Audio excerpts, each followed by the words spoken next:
allegiance to the flag of the United States of America and to the republic for which it stands, one nation, under God, indivisible, with liberty and justice for all.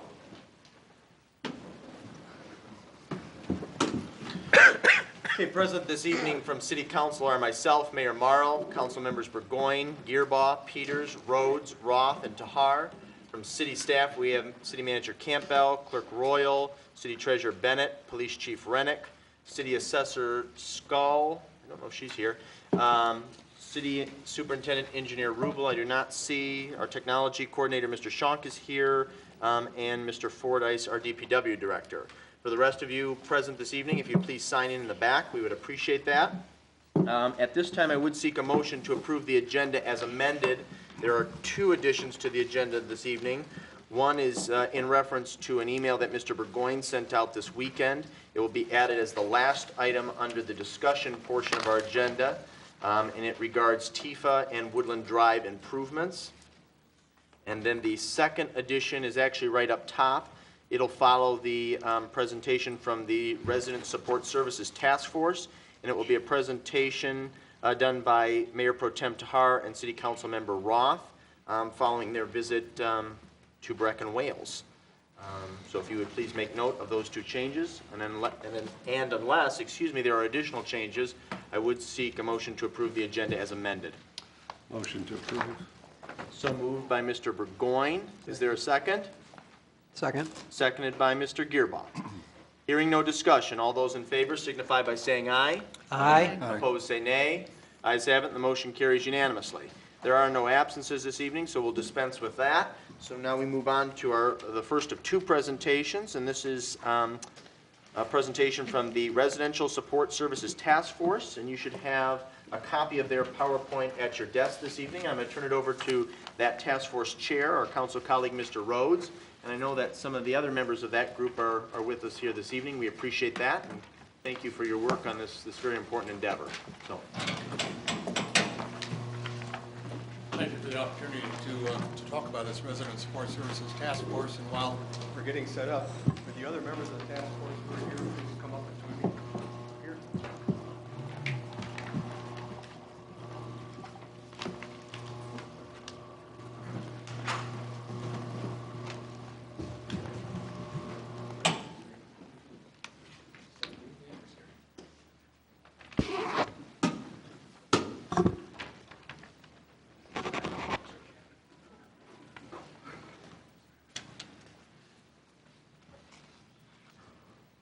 Technology person is here, because I'm not. All right, thank you. So as you can see here on the list, the participants of the task force were myself, Don Dursna, hold your hand up, please, sir, representing Saline Area Social Services, Ian Reed Twist, representing Saline Area Churches, Joel Benedict, representing the schools, Vicki Joe. He didn't come up. I'm sorry. She's representing the city staff, and then Rena Shimon from the Senior Center. So we tried to cover the breadth of various organizations within the community. So the little history of how we came to be. There were some comments that were made during a city planning session in the fall of 2012. And the seed from that comment resulted in this task force being formed by our mayor in April of 2013. And at that time, the mission and the participants were announced. And then over summer, we had several meetings of this group of participants. We tried to keep the number of meetings down to a minimum and assign most of the work to be done outside of the formal meetings. The result of those meetings was a 7-page list of services. And one of the early on decisions that we made was to only list those services who were the primary caregivers or providers of services, and to not list the myriad of organizations that raise funds or provide input to these primary services. So the spreadsheet that you're going to see come up in a minute are those organizations that a person could go to and actually receive some assistance of some type. And then the last paragraph is just a thought I had. It seemed appropriate since we're an agricultural community. Seed was planted in April, and we're now harvesting the results. And it's been a good year, had a lot of rain. Here's the mission for the task force. It's commissioned to survey the existing resources available to the residents of the Saline who are not able to support themselves for one reason or another. We collected the information from the organizations and we collected information about the criteria those organizations had for eligibility to provide the services to people, because it varies from organization to organization, and whether there were restrictions or length of time that those services could be provided to people. So the result is a 7-page spreadsheet, which you're not going to be able to read from out there probably. And up at the very top of it, we have this line item that says, please dial 211 for referrals to services not listed on this document. Because while we tried to be representative and fairly complete of what was available within the community, things change. And if we tried to list every single person instead of 7 pages, it'd probably be 70 pages, and I suspect nobody would use it because it'd be too difficult to work its way through. The initiating organization is the first column, and then information about that particular organization goes across to the right with comments at the end if there are some specific requirements that they had. And I'm just going to flip through these 7 pages. So the next step that we need is authorization to spend approximately $400 to get these spreadsheets put on the city website in a form that will be sortable by a constituent. Maybe they're looking for rent support, so they could type in rent, and it would search and it would list out all those organizations that provide rent support, or food assistance, or medical, or whatever. And then another dollar amount, approximately $300 or so, to produce 200 printed copies for distribution within the community. I did not think it would be worthwhile to produce a large number of copies because this is a document that's going to change from time to time. And these members of the task force probably don't know it yet, but we're going to have to get together about once a year to review what's here. So it's a lifetime commitment, folks. Thank you. But the printed copies, I thought, would be fairly straightforward. It'd probably have to be done on legal-size paper so that they're legible, and black and white, just stapled with a little cover sheet. And copies primarily probably at Saline Area Social Services, and then some at the other organizations around, and some here at City Hall. So that's what we did. Questions, comments, concerns, issues? Any questions for Mr. Rhodes or members of the task force? Mr. Gearbaugh? Which websites are you going to have this available on? Just our Saline, Saline, or is it going to be through, or just linked to one specific website? At the moment, we had planned on just having it on the Saline, City of Saline website. But certainly other organizations that have websites could put links on theirs that would come to that particular site. Just the idea of getting it out to the bigger community. Right, get it out as much as we can. Okay. Mr. Burgoyne? Well, looks like you did a good job, and we appreciate it. Yeah, thank you. I would just echo those comments. This is excellent work, and when Mr. Rhodes and I first talked about creating this task force, we did it with the assumption that there exists in this community, although this community is very affluent and very blessed, there are people from time to time in need. In fact, who among us has not been at one point or another in their life where they didn't need the assistance or help of another individual or another organization? So we also identified a lack of cohesion and the fact that there's a lot of resources out there that people just aren't aware of. And so this group was tasked basically with developing some cohesion in this community. And this document to me is very reminiscent of that pamphlet that Catholic Social Services distributes. Right. However, this one doesn't just list agencies and organizations and numbers, it also lists the amenities and services that they provide. So it's actually a lot more detailed, a lot more comprehensive. I think this is a great resource. I think it'll be a terrific addition to our website, and I think it'll be a great physical resource to have available at Saline Area Schools, at Social Services, at the Senior Center. So again, thank you for your work, and this is excellent. Yeah, thank you. And my thanks again to the members of the task force. And also, I'd be remiss if I didn't thank all of the various organizations that actually provide these services. Okay, Any thank other you. questions for Mr. Rhodes or any members of the task force? Okay, thank you very much.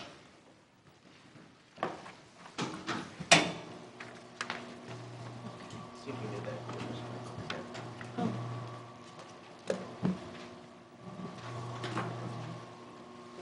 Yep.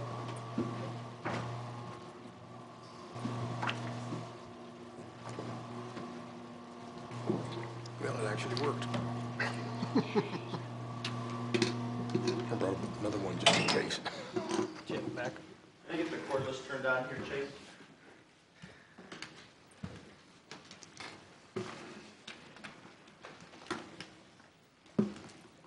Good to go? No?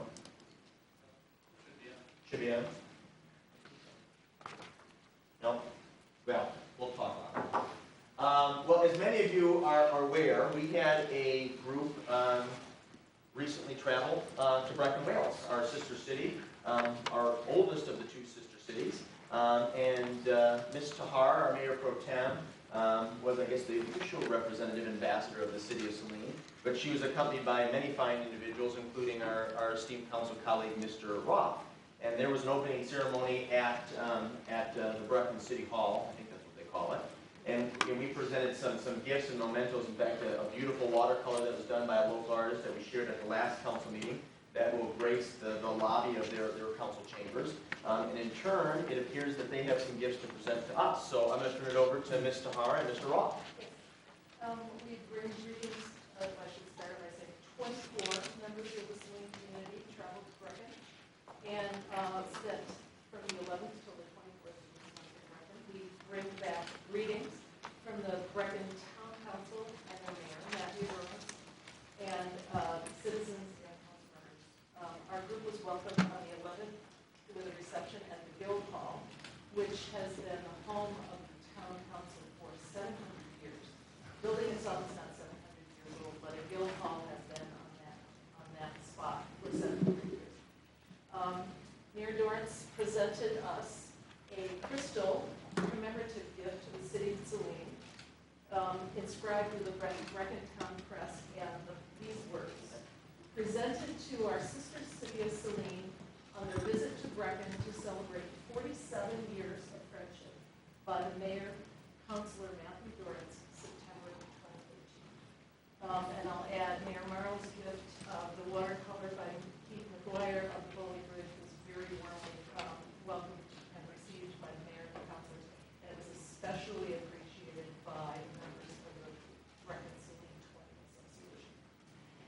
In addition to the official gift, Mayor Dorrance also gave us a small personal token, particularly for Mayor Marl. It's a Mayor Bear pin in the UK. It's called a badge, and the sale of these badges go toward the Brecon Mayor's charity for this year, which is the Brecon Youth Center. So he wanted to have that. Well, thank you kindly. That was very kind to him, and I will certainly reach out and thank him.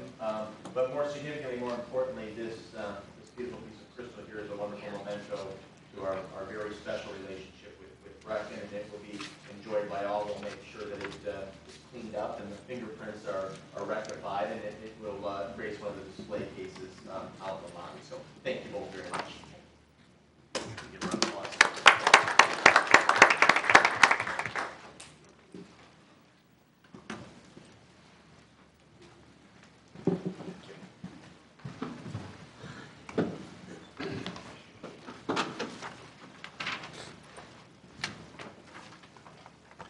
Okay, we move on to citizen comments on agenda items. Under the Open Meetings Act, any citizen may come forward at this time and make comment or question on an item that appears on this agenda. Comments will be limited to 3 minutes per person. Anyone who would like to speak is requested, but not required, to state his or her name and address for the record.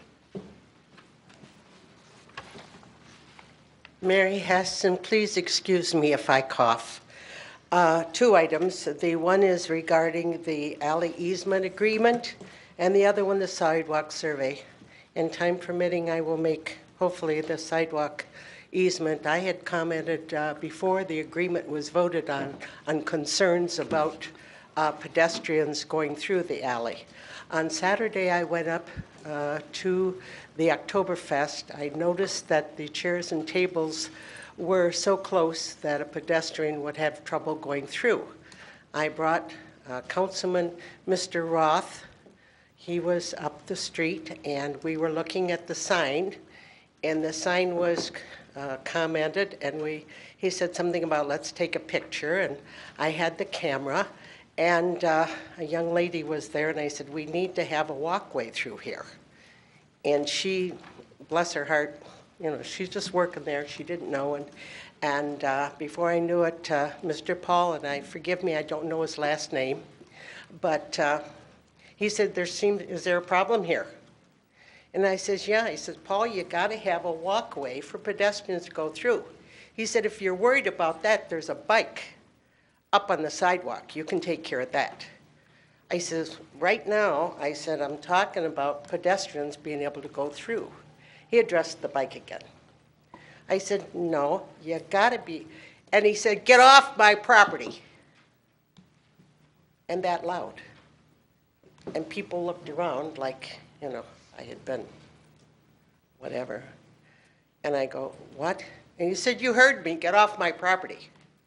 I said, I'll see you Monday night at the council meeting. Mr. Roth can attest to it. He did not know and remember that Mr. Roth was a councilman. He just assumed he was someone with me at the time. Now, number one, Mr. Campbell was kind enough to call me back. And yes, there is a pedestrian allowance through there. No, it is not apparently in the lease. The sign is very restrictive, saying this is Brecken, only Brecken. I really feel that you have a bullying amendment on here, and that's kind of interesting. Bullies doesn't come with ages or whatever. But I really feel that this thing should be addressed, and somehow the pedestrian area be roped off.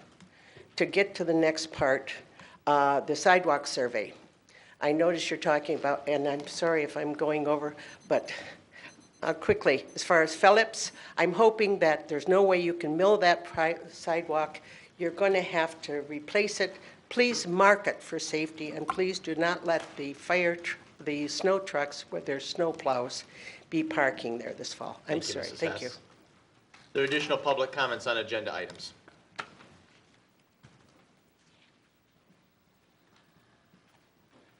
Patrick Little, 701 Wood Creek Circle.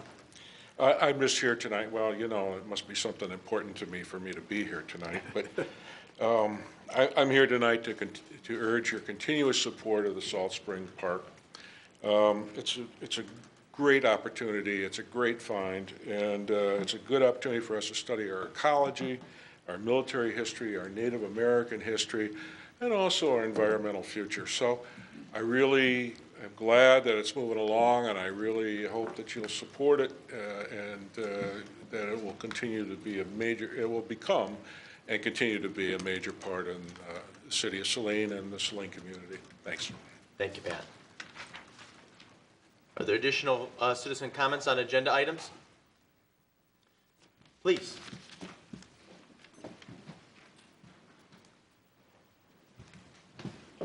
Sheila Burgoyne, 447 Saline River Drive. And I'd like to also speak in support of the Salt Springs Park. I think it's a wonderful opportunity for us to open up an area, a corner of our community, for people to learn about some unique natural features and more about our history. The reason I'm so excited about becoming a park is that it really will guarantee that for future generations that this land will be handled in a responsible way, with the mandate that it stay a natural preserve, but still allow access to everyone in the community to the resources that belong to all of us there. I don't know if we'll have chances later to speak, but I thought I'd speak now. Another thing I'd like to say is I'm kind of what's the word, amateur, botanizer, naturalizer, and I've walked down there a few times, and I am amazed at the range of the plants and the birds and the trees that are down there. I think it is really a treasure for everyone in this area. I was talking to some people who are actual true botanists this weekend, and they were very excited about the prospect of maybe some very unusual plants being down there because of the mineral content down there. And I think, controlling access to this area in a responsible way and protecting it, I think is a way to really make history for future generations in our community. Thank you. Thank you, Mrs. Burgoyne. Hi, I'm Jody Roberts. I live in the Saline Area School District. I work for the City of Saline in the Parks and Rec Department, and I'm the recording secretary for the Park Commission. And I would like to show my support for the Salt Springs Park. Jim Peters has done a fantastic job with the research, informing citizens, telling the history of the park, and also has Robert Lane. I'd like to thank them for their work, and I hope that this is going to be something we can all be proud of. Thank you. Thank you. Are there any other citizen comments? No, then we move on to the consent agenda. The following consent agenda will normally be adopted without discussion. However, at the request of any citizen or council member, any item may be removed from the consent agenda for council discussion. Is there a motion? Move to adopt as submitted. It's been moved by Rhodes to adopt as submitted. Is there a second? Second. Seconded by Mr. Peters. Hearing no discussion. All those in favor signify by saying aye. Aye. Opposed, say nay. Ayes have it, and the motion carries unanimously. We move on to public hearing. This is the Maple Heights pilot request. The first motion will be a motion to acknowledge receipt of the memo dated September 25th, 2013 from City Manager Campbell regarding the Maple Heights ordinance and contract executive summary. So moved. Moved by Mr. Gearbaugh. Is there a second? Support. Support by Mr. Rhodes. I'm going to turn it over to City Manager Campbell. Thank you, Mr. Mayor. Also, I'll ask Ken Lane, City Legal Counsel, to comment as well, as city staff has been working hand in glove with the City Attorney's Office to present this. PK Management, who's represented here as well by Pete Potterpin, so possibly to have him speak as well. But they approach the city. They actually manage the Maple Heights property on Maple Road, and they would like to reinvest in it by way of tax credits through MISTA, Michigan State Housing Development Authority. And part of this, one of the requirements to score enough points for these tax credits is through a pilot payment in lieu of taxes granted by the city. So that's what they're requesting. Currently 10%, which again would be all of the taxing jurisdictions, not just the city. So instead of paying their what they typically pay in their annual tax bill would be based on 10% of their net rents, and so that would be some reduction for everybody. But then for the city, we would be made whole through it would be proposed to be made whole through a municipal services agreement between the owner of Maple Heights and the city. That's obviously a high elevation summary. So but that's what they're here for, and so certainly happy to answer any questions, or if Mr. Lane would like to expound on any of that. Just briefly, I think the city manager's memo does a nice job of summarizing. This tax exemption is permitted, as indicated in the memo, by the State Housing Development Authority Act.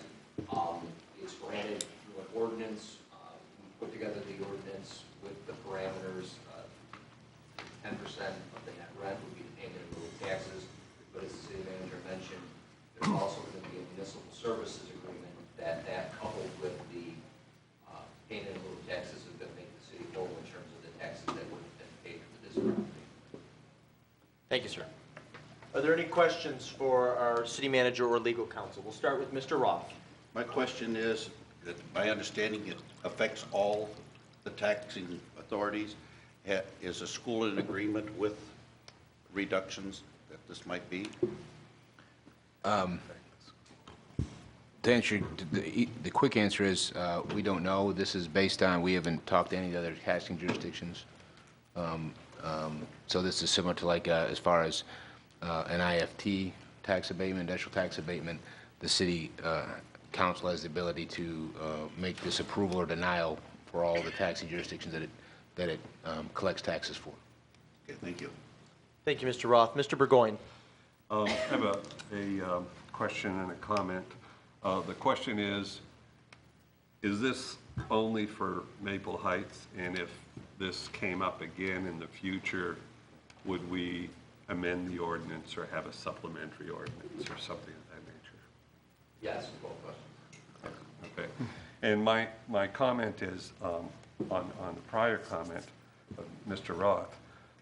The school mostly gets its money from state aid, per pupil aid, and fees and charges and so forth. And there is a small amount that this probably would affect, which would be the recreation tax, the CARES, but that would be a small, very small effect. Thank you, Mr. Burgoyne. Are there any further questions for the city staff or legal counsel? Mr. Peters. One question or a comment. I'm in favor of this as long as the city has some form of accountability so we know that PK does indeed spend the amount of money that they promised in the time frame that they promised to do it in. Some way to track it. There are reporting requirements under both the ordinance and in the agreement. Okay, good. Very good. Thank you, Mr. Peters. Okay. Well, then, we have, unless there are additional comments related to this first motion, we do have, it has been properly moved and second to acknowledge receipt. All those in favor signify by saying aye. Aye. Opposed, say nay. Ayes have it, and the motion carries unanimously. Our subsequent motion is a motion to open the public hearing, affording the applicant, general public, and taxing units an opportunity to be heard. Is So there a moved. motion? So moved. Moved by Mr. Gearbaugh. Is there a second? Second. Seconded by Ms. Tahar. All in favor signify by saying aye. Aye. Opposed, say nay. This public comment period is now open.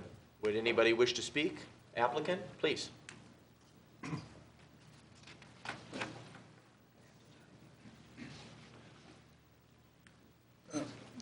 Good evening. I'm Pete Potter from PK Housing and Management. We're the sponsors for Maple Heights Apartments. We currently manage it, have an option to purchase, and I think there was a good explanation of what we're asking and the mechanics involved already provided here. So, I'm here basically to answer any more questions you have. A couple things I could add is Maple Heights Apartments is funded under a federal mortgage program from USDA. That mortgage will stay in place. In the future, we'll probably get it re-amortized, and it'll be going out another 30 to 50 years. So we keep that in place, and that makes it eligible for this pilot ordinance. We also need to go through MISTA, the Michigan State Housing Development Authority, to acquire the low-income housing tax credits, as was previously mentioned here, so that we can raise enough dollars to do the rehab that's necessary on the building. The building's almost 30 years old. It's in fair shape, but as any 30-year-old home or apartment building, it needs some updating. And what we plan to do is go through the entire building, pretty much gut the units, put in new interiors, bathrooms, plumbing, kitchens, cabinets, paint, windows, roof, all the mechanical systems, add air conditioning and things like that. So it'll be a brand new building when we get done with it, be brought up to today's standards. We're going to take care of any ADA or 504 accessibility requirements to make sure that's up and handicap accessible. So I think we have a brand new deal. We have a brand new building here. We're going to bring about $1.5 million of hard construction costs into the town in the area here. It should provide some new jobs and should make Maple Heights Apartments more competitive in the marketplace, or at least keep it marketable so that we can maintain the good residents that we have there. Thank you, sir. Okay. Are there any other public comments? Move to close. It's been moved by Mr. Gearbaugh to close the public hearing. Is there a second? Seconded by Mr. Roth. All those in favor signify by saying aye. Aye. Opposed, say nay. Public comment period is now closed. Subsequent motion, item 13-139. This will be a motion to approve and adopt or not adopt ordinance number 750, an ordinance to amend the Saline City Code by adding Chapter 83 titled Service Charge in lieu of taxes to create a service charge for qualifying housing project. Is there a motion? Move to. We'll give it to you, Mr. Rhodes. Move to approve and adopt. Okay, who is the second on that? Me. I Mr. second. Gearbaugh, okay. It's been properly moved by Mr. Rhodes and seconded by Mr. Gearbaugh. Is there any discussion or comments? Mr. Gearbaugh. I'm just welcome that we have this type of opportunity to be able to rehab some of our apartment complexes. Perhaps this might be a launching pad for some of our other complexes that could have a complete rehab and basically improve the type of living condition and maybe address some of the issues that we've been having in those areas. So when we could do something like this where it doesn't necessarily penalize us, we're not giving any kind of tax abatement or freebie, we're actually making up the difference. So it's pretty much a net gain, a net loss of nothing for us. So at this point, I think this is a great approach for us to look forward to in the future and basically help keep our community as viable and as attractive as it is right now. Thank you, Mr. Gearbaugh. Additional comments? I would just echo the sentiments made by my good colleague, Councilmember Gearbaugh, and I would thank the applicant for approaching the city and for meeting with us and meeting with staff on multiple occasions and being amenable to our suggestions and our comments. And we appreciate the work that you're about to undertake at the Maple Heights apartment complex. That parcel is important to the city. It occupies a strategic position, and I think rehabbing and improving these apartments will be not only good for the residents, but ultimately good for the community. So we appreciate the investment, we appreciate your participation, and we very much look forward to seeing this project come to fruition. So thank you. Okay. Additional comments? No? Then it's been properly moved by Rhodes, seconded by Gearbaugh to approve and adopt. All those in favor signify by saying aye. Aye. Opposed, say nay. Ayes have it, and the motion carries unanimously. The final motion will be a motion to approve or not approve the municipal service contract with PK Housing and Management. So move. Moved by Mr. Roth to approve, sir? Yes. Okay, is there a second? Second. Seconded by Ms. Tahar. Discussion. Hearing none, all those in favor signify by saying aye. Aye. Opposed, say nay. Ayes have it, and the motion carries unanimously. Thank you again for being here tonight, gentlemen. We move on to our second public hearing, the naming of a public park, Salt Springs Park. This first motion will be a motion to acknowledge receipt of a memo dated September 26, 2013, from the Saline City Planning Commission. So moved. It's been moved by Mr. Rhodes. Is there a second? Second. Seconded by Mr. Roth. Any discussion? No discussion? Okay. All those in favor signify by saying aye. Aye. Opposed, say nay. Ayes have it, and the motion carries unanimously. The second motion is a motion to open a public hearing affording the general public an opportunity to be heard. Is there a motion? Open the public hearing. It's been moved by Tahar to open the public hearing. Is there a second? Second. Seconded by Mr. Gearbaugh. All those in favor signify by saying aye. Aye. Opposed, say nay. This public hearing is now open. Is there anyone who would like to speak to this issue? Move to close. Okay, it's been moved by Mr. Gearbaugh to close the public hearing. Second. Seconded by Ms. Tahar. All those in favor signify by saying aye. Aye. Opposed, say nay. Ayes have it, the motion carries unanimously. Now, action item 13-138. This first motion will be a motion to approve and authorize or not approve the designation of city-owned property as an official park. Move to approve, authorize. Second. Been moved by Peters, seconded by Burgoyne to approve and authorize. Is there discussion or comments? Mr. Gearbaugh. I think this is a great opportunity for us to utilize a piece of property that we know is going to have environmental issues and potentially aspects if it's not treated well. It's on the river. I think there's money available out there to help develop it. We've talked about this at Planning Commission. This is a great opportunity, and I think it is something that I never really realized it was our property until all of this work was done by Mr. Mr. Peters, sorry. It's been a long day already. So I think this is a great opportunity. I am concerned, I think there was a recent concern about potentially something being done on the property that potentially that there was some clearing or something done, so I'm not sure what that was, and we learned about that at planning. So I hope that whatever we do, we pretty well publicize this quickly, determine that this is our property, that we are going to maintain it to the benefit of the public, and that issues that are concerns that are happening that will be dealt with swiftly. Let me thank you, Mr. Gearbaugh. To that point, we are in the process of rectifying that. So we'll keep everyone on council and those in the public in the loop. More importantly, I want to echo your comments that this is a great opportunity, and it's indicative of the city of Saline remaining progressive on the Parks and Recreation front. And again, this is utilizing existing city land, and as former council member, former Mayor Little articulated during the public comment period, also a great way to celebrate history, not only American military history, but is celebrating the fact that we had some pretty prominent explorers in this area, and also a lot of Native American history in this area and on that parcel specifically. But I would be remiss if I didn't thank Mr. Peters, who is our esteemed council colleague and representative to the Parks Commission, for all of his leadership on this issue, because this would not have advanced to the position as it is at now without all of his hard work and passion. And that's really what he has for this issue, his passion. I also want to thank Ms. Scruggs, our Parks and Recreation Director, for your help and support. One of her assistants who spoke, Ms. Roberts, and I think you have a working majority of parks and or park commissioners here this evening. So we appreciate you all taking time out of your schedules to be here and verbalize and show your support. It's very much appreciated. Thank you. Mr. Peters. If ever there was a parcel or a piece of land in the city, there should be a park. This is it. And it's owned by everybody here. It's paid for. All we need to do is spruce it up and open up to the public. It does have an active salt spring on it, and it's loaded with history. Anybody has any questions, I'd be happy to answer your questions for you. But this is really a deserving parcel of property to become a park. So I'm happy that this motion is presented tonight. Thank you, Mr. Peters. Mr. Rhodes. I just wanted to mention that I also support this redesignation of this particular property as an official park, and I wanted to add my thanks to Councilmember Peters for his work and the works of the Parks Commission and the other folks involved with it. This illustrates that, in fact, things can happen. They can move along. It doesn't take forever to get something accomplished, and particularly with someone like Councilmember Peters, who just grabbed the reins and ran with it. And I'm glad I wasn't standing in front of it. Get her done. Thank you, Mr. Rhodes.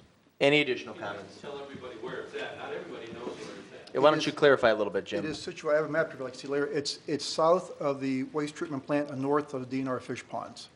It's alongside the river. It is east of the Saline River. Is that? I know. Yeah, it's about 12 acres. Okay. Thank you. Okay. If there's nothing further, then it's been properly moved by Peters, seconded by Burgoyne to approve and authorize. All those in favor signify by saying aye. Aye. Opposed, say nay. Ayes have it, and the motion carries.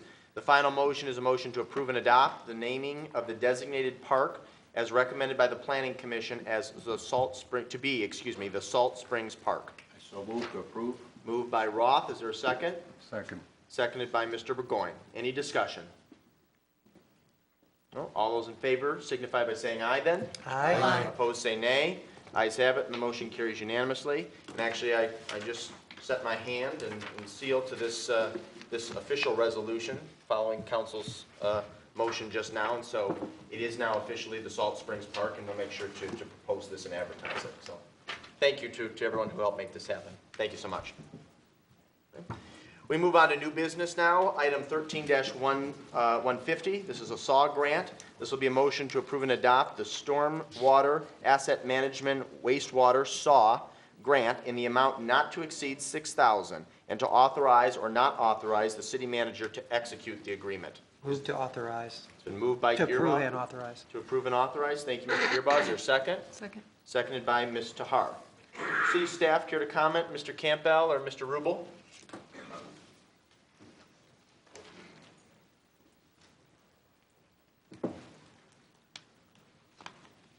Thank you, Mayor.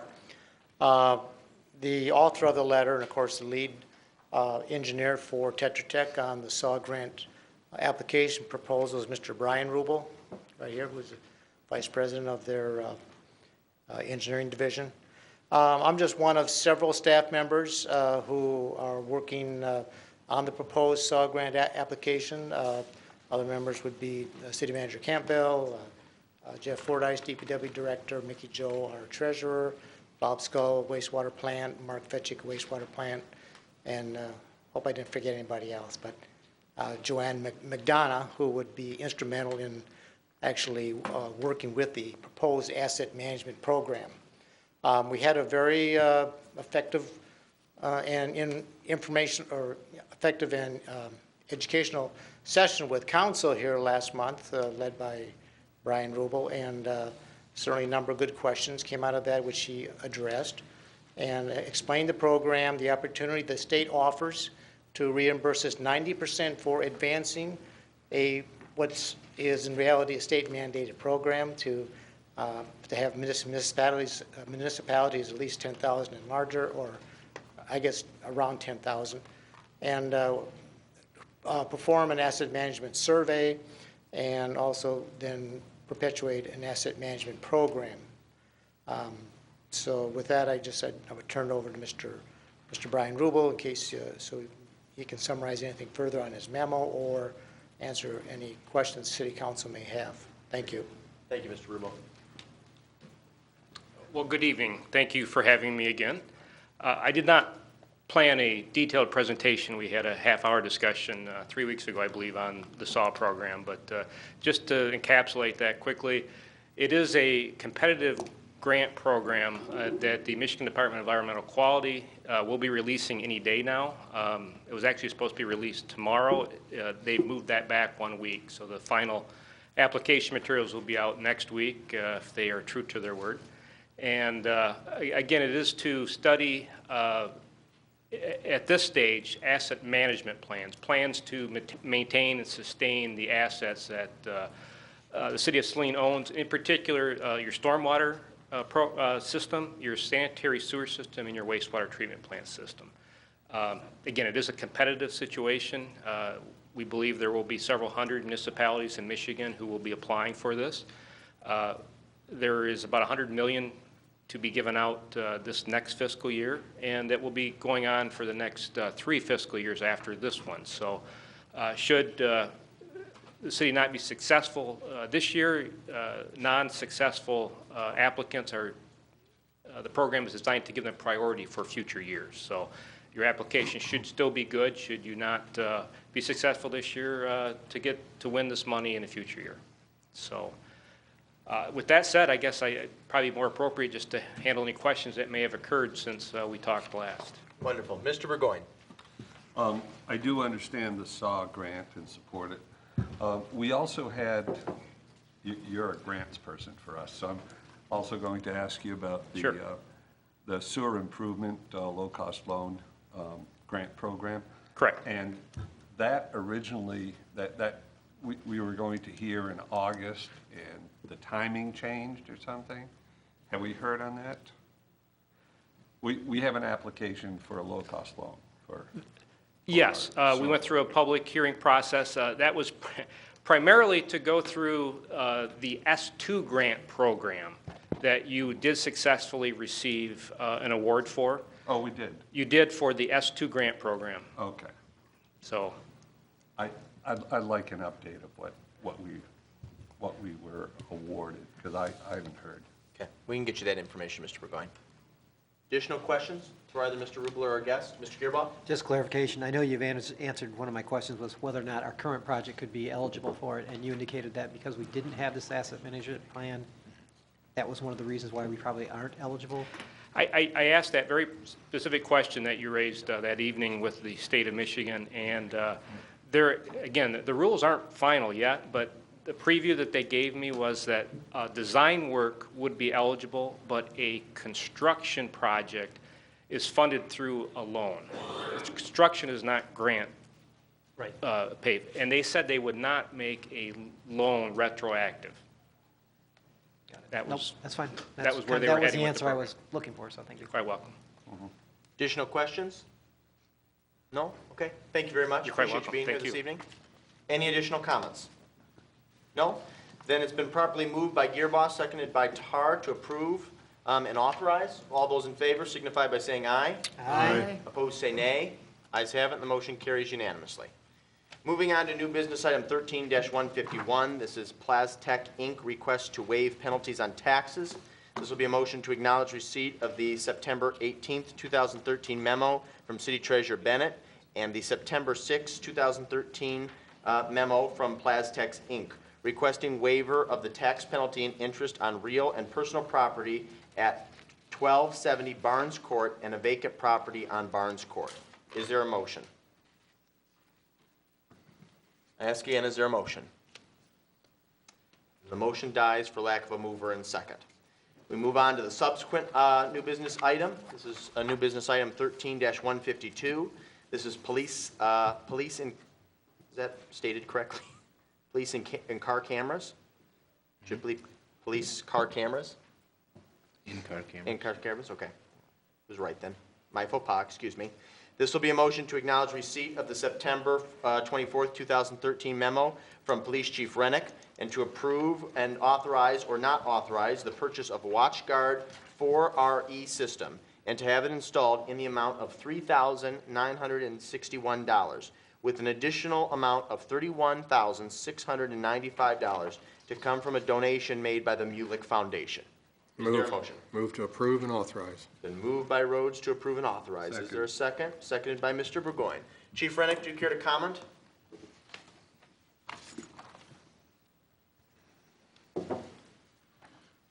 I'd just like to say that a little over a month ago, I came to the city council at a work meeting and kind of gave you an update of what was going on in the police department. And one of the items that happened to pop up was the in-car camera system.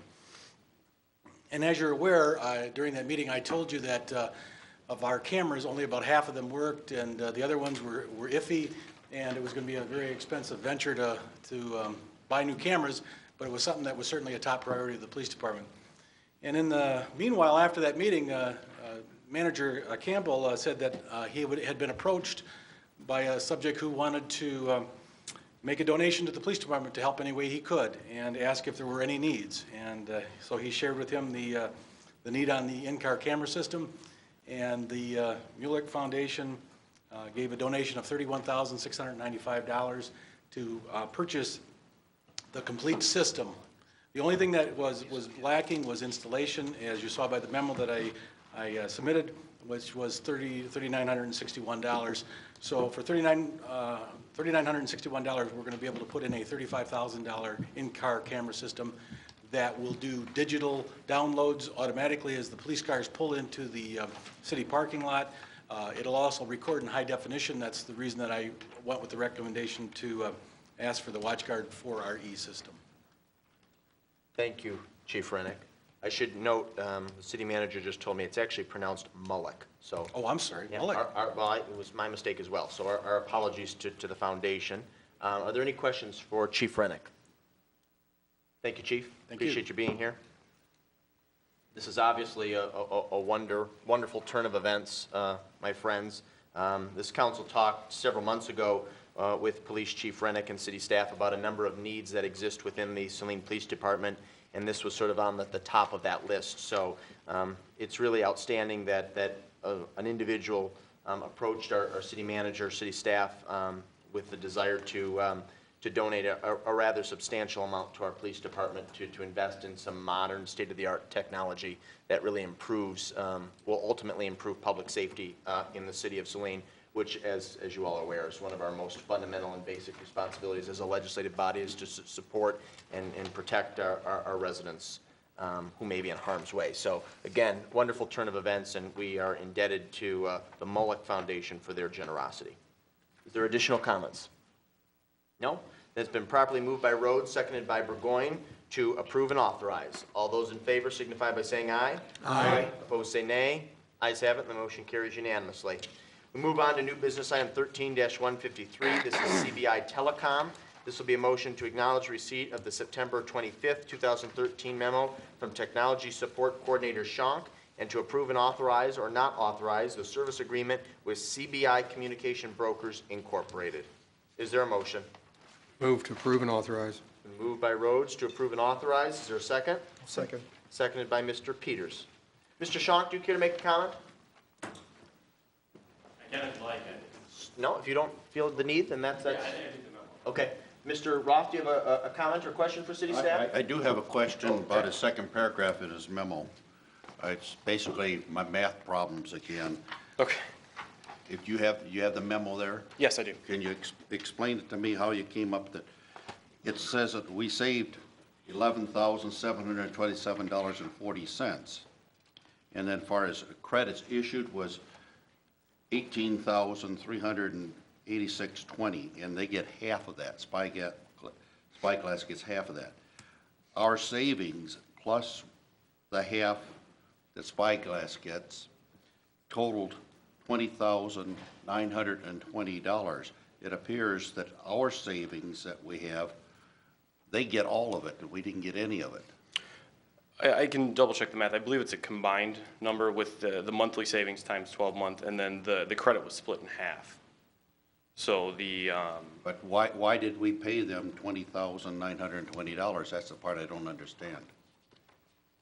Okay. Yeah, I'd have to double check. I get you an answer on that. I'm not 100% sure. Because it's just some math that didn't make sense. Sound like they got the total lump. Right. Our total 12-month savings of being the 11,000, and then if they get half of the 18,000, they got. If we paid them the 20,000, we didn't make much on the deal. Right. I think the long-term savings is, I mean, yeah, up front we don't make much, but then after the initial 12-month period is when the savings are. So they take the 12-month, essentially a year out, and then we reap the benefits after the initial year period. Then why do we need to continue with such an agreement if we learn from them this time around?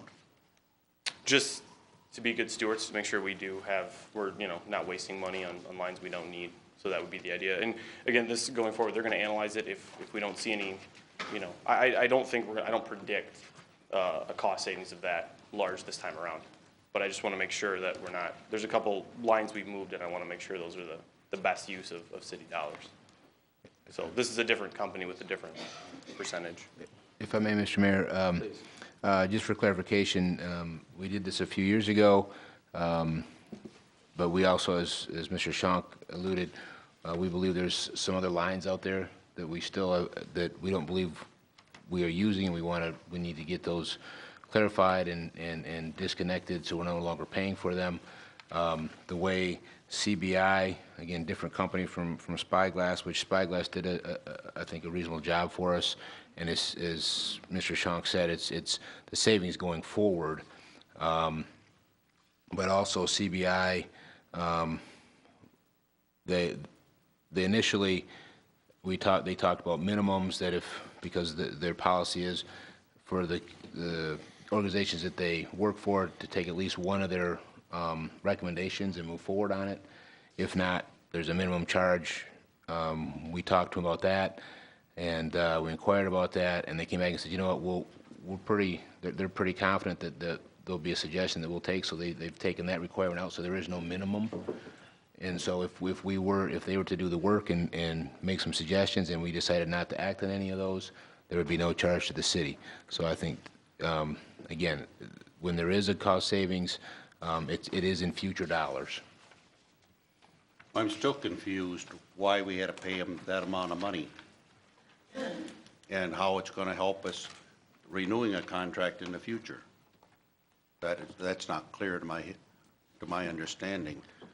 Not having the exact numbers and what we're really getting for such a service, and that if we had a year of this service and we did everything that they said, I would hope they'd done a complete job, that we don't have to continuously perpetuate contracts. Okay. Can you help me understand why it's needed to continue on? Well, again, the savings, the cost was, we paid them the savings. There's two different items. Some lines, some monthly bills we were paying, of the $11,727. That was the savings for a monthly bill, as well as the we've been paying for lines that, for whatever reason, have been overlooked, that were at the former Service Center site on Maple, as well as so when that building was demolished and the new one was constructed and moved into. So those lines have been overlooked for a few years, as well as when this building was constructed and it was City Hall was temporarily moved to 118 East Michigan. Those lines, for whatever reason, have been overlooked for a handful of years. And so they were actually able to get us a credit, so we split that credit, and that was just part of the agreement. going forward. So, but as I say, this is so those were the terms of that agreement in 2010. And again, the savings, the way these companies work, the savings is as you go forward, you pay them the amount for that first year, essentially the amount that we have budgeted for. So those dollars are there. And then as you go forward, the cost to the city will be that much less on an annual basis. What is this total cost going to be for this new contract? We won't know until we see what, is it 50? They're actually a little bit less, it's 45%. So they find savings, it's 45% of the savings. So it depends what they may find. If they make recommendations and we say, yes, we want to go forward with that, then we would pay them 45% of whatever that savings is for a year.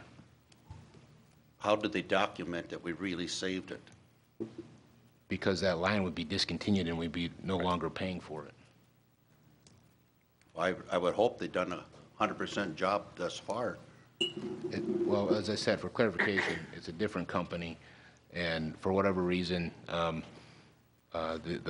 first company that went through and did it, I don't know why that they didn't catch this line or these lines that we have questions about, but that's where we're at right now. Since the initial review, we've changed some lines within the city, so these wouldn't have fallen under the first audit. So this is the second wave of lines, just to make sure, since moving things, that everything is where it's supposed to be, and we're paying for things the services we're receiving. Any further questions at this moment, Mr. Roth? I'm still confused why we really need such a contract. Okay. If we're being due diligent with our staff and watching what's going on, I would hope that we have everything clean and do the jobs right, that we don't have to have a contract. Thank you. We'll go to Mr. Rhodes first and then Mr. Gearbaugh. The primary reason why I move this motion is that the previous organization called Spyglass Group that was contracted with in 2010, they've done their review, they've generated the savings, they've received their compensation, they're paid off.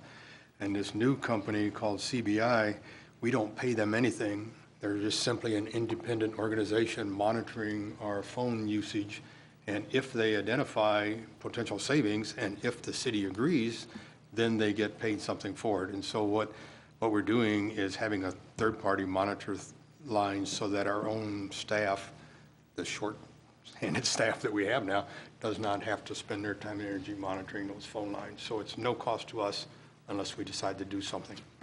Thank you, Mr. Rhodes. Mr. Gearbaugh? I was just going to concur with what he was stating. I mean, what we do is I do a similar thing at the university where we've got thousands of phone lines, and trying to maintain that and have staff to look at it is a ridiculous use of their time, actually. It's better to have someone that's doing this and paying them the fee that basically would have been cost us in staff time to try and recall this. Hopefully, we'll have them find whatever ones are still standing out there, but I think that first sweep caught most of those a few years ago, and now we're just double-checking our facts and figures to make sure we don't have any more on it. Thank you, Mr. Gearbaugh. Additional comments or questions? No? Mr. Shonk, thank you. Appreciate it. If there's nothing further, then it's been properly moved by Rhodes, seconded by Peter, to approve and authorize. All those in favor signify by saying aye. Aye. Opposed, say nay. Ayes have it. The motion carries unanimously. Moving on to new business item 13-155. This is the Michigan Medical Marijuana Act, This will be a motion to acknowledge receipt of a memo dated September 24th, 2013 from Kenneth P. Lane, and to approve and adopt or not adopt the resolution submitted to impose a moratorium on the issuance of permits or licenses for the sale or dispensation of medical marijuana within the city of Saline. Is there a motion? I'll move to acknowledge receipt of the memo. Okay. Been moved by Gearbaugh to simply acknowledge receipt. Is there a second to that? Second. Second, okay. I'm going to turn it over to city staff. I'll begin with you, Mr. Campbell, if you want to make a comment, and we can transition to our legal counsel. Sure, thank you, Mr. Mayor. Some of you may recall back in 2010, shortly after the passage of the new legislation in the state of Michigan for the use of medical marijuana, again, because at the time, not a lot of information, court rulings, those types of things that were available for communities. And so at the time, staff, myself included, former police chief, we had gone to some different training seminars and such and received information, and some communities were regulating it through zoning. Some were saying it was prohibited because it's against state, it violates state and federal statutes.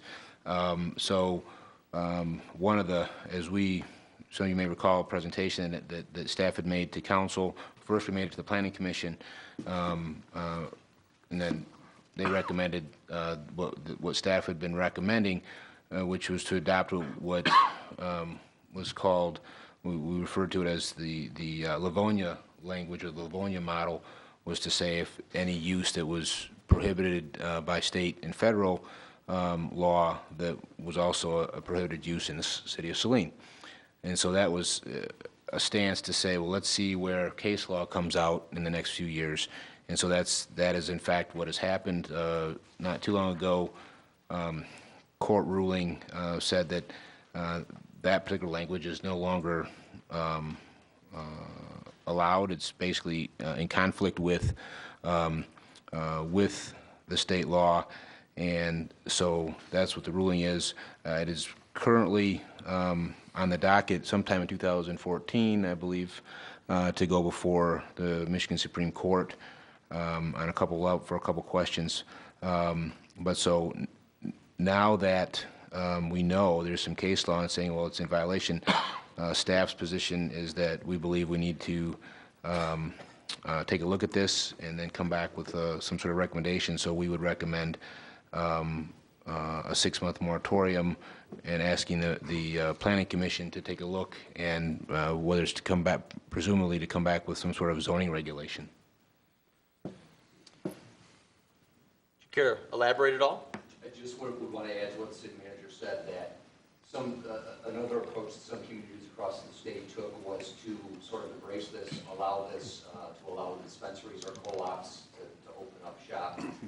Michigan courts have determined that that is also impermissible. That's not allowed by the statute. So, kind of the hard line has been overturned by the courts. Permissive approach has been overturned, so it's really left it in the middle where regulated as a land use through zoning. So that's why, again, we're recommending that the moratorium be put in place so the Planning Commission can figure out what works best for Saline. Thank you, sir. Are there questions? Mr. Rhodes. It appears that, to my way of reading it, that there's a potential for some ambiguity in the period of time for this moratorium, because it says for a period of 6 months or until any needed or desirable amendments, et cetera. And so if we really intend it to be for 6 months, perhaps we should add the word for a minimum period of 6 months or until any needed. This seems a little more clear that way. I think the intent was it was done sooner, but you're exactly right. That'd be a good clarifying addition. Okay. Anything further, Mr. Rhodes? That's it. Thank you. Mr. Peters? I just want to make sure I understand this. This moratorium, if you're a cancer patient or glaucoma patient, can you still get your medical marijuana while the moratorium is in place?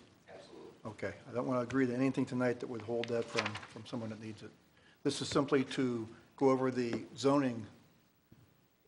And if you were a caregiver, you were permitted to grow it, is that correct? Correct. Okay. If you're a caregiver, you're permitted to assist up to 5 patients. Right. So the act of assisting them is a land use, and the purpose of the moratorium was to allow the city to determine how that's going to be regulated. Okay. But it's not going to prohibit anyone from doing what's permitted by the statute. Thank you. Additional questions? No? Okay, then it's been properly moved and seconded by moved by Gearboss, seconded by Tahar to acknowledge receipt. All those in favor signify by saying aye. Aye. Aye, okay. Ayes have it, the motion carries unanimously. The subsequent motion would be a motion to approve and adopt or not adopt the resolution submitted as impose a moratorium on the issuance of permits or licenses for the sale or dispensation of medical marijuana within the city of Saline. Move to approve and adopt with the addition of the word minimum on line 3, paragraph 1 of the resolution. Okay. Is everyone clear about that? Support. Support by Mr. Gearbaugh. Is there discussion? Mr. Gearbaugh. It's just disappointing that our legislatures have continued to take, it's 5 years now, and we still have finally got it through the courts. They just seem to pick and choose which of these votes that have been done by the people they're going to enforce and which ones they aren't going to enforce. So I'm glad this is starting to move ahead, and unfortunately we have to put this moratorium in place, but I think we'll spend more efforts on getting it right instead of having to try and do the reinforcements or have raids or not do it right. So I think the better time that we take and try to do this to clarify everything is best for the community at this point. Additional comments? Well, I would somewhat echo the statements made by Mr. Gearbaugh. However, I would add that the proposal that appeared on the ballot in 2008, in my opinion, and I'm not an attorney, but in my opinion was sloppy and vague at best. Perhaps a noble effort by some people who advocate decriminalization of marijuana and greater access, but sloppy and vague nevertheless. And so I enthusiastically endorse this motion, and as a member of the Planning Commission, I will be heavily engaged in this issue. I think it's important to remember, at least from my perspective, that this is an issue that requires a lot of finesse and a lot of care. And I think whatever policy that body recommends to council for eventual approval has to take into account how this issue and how this substance could affect public safety and the integrity of our neighborhoods. So I just want to make sure that we're all very aware of that. And again, I enthusiastically endorse the motion and look forward to working with my colleagues on Planning Commission to draft something that could be reviewed and hopefully approved by this body. Additional comments?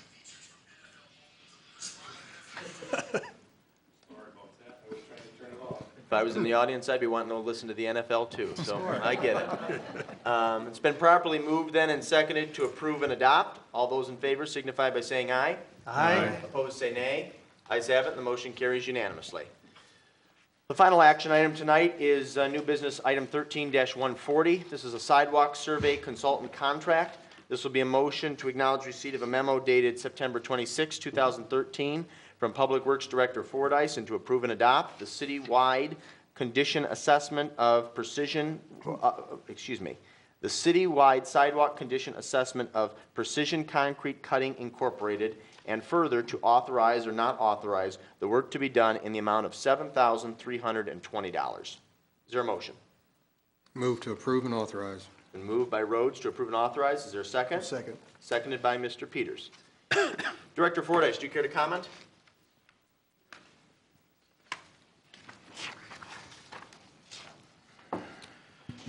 Good evening. As you know, we've been trying to get a handle on overall sidewalk condition as part of a larger discussion on how to improve the sidewalk condition, and that has proven difficult to do with existing staff. So this is a firm that I've become familiar with over the past 3 years or so. Their traditional line of work is actually fixing sidewalk deficiencies with a very refined grinding system that they've developed.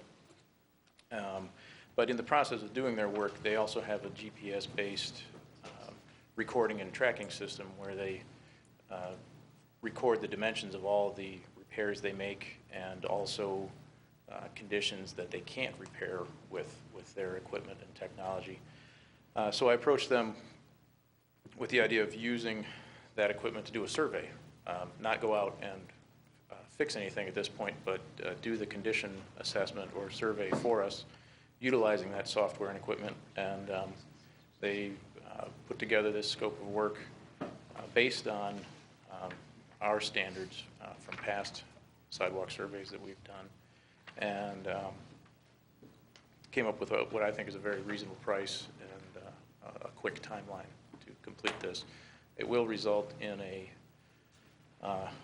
comprehensive spreadsheet with all the condition information in it and maps locating each of the flaws that are identified in the assessment.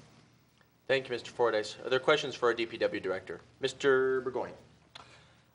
I noticed that in their categories in the survey, they start off with 3/8 of an inch trip hazard, and then they move along to, you know, above an inch, between 1 and 2 inches and so forth. But you know, this paperwork is probably about 5/8 of an inch thick, and I wouldn't consider that a trip hazard. So, I mean, 3/8 of an inch is not much of a trip hazard, is it? It's not, physically, no, it's small, but people do trip on it, and people do get sued for having sidewalks that people trip on. And the upper bound of that is kind of based on their technology and what can be repaired by grinding. So once you get past about 1.5 inches, you really don't want to grind off any more than that.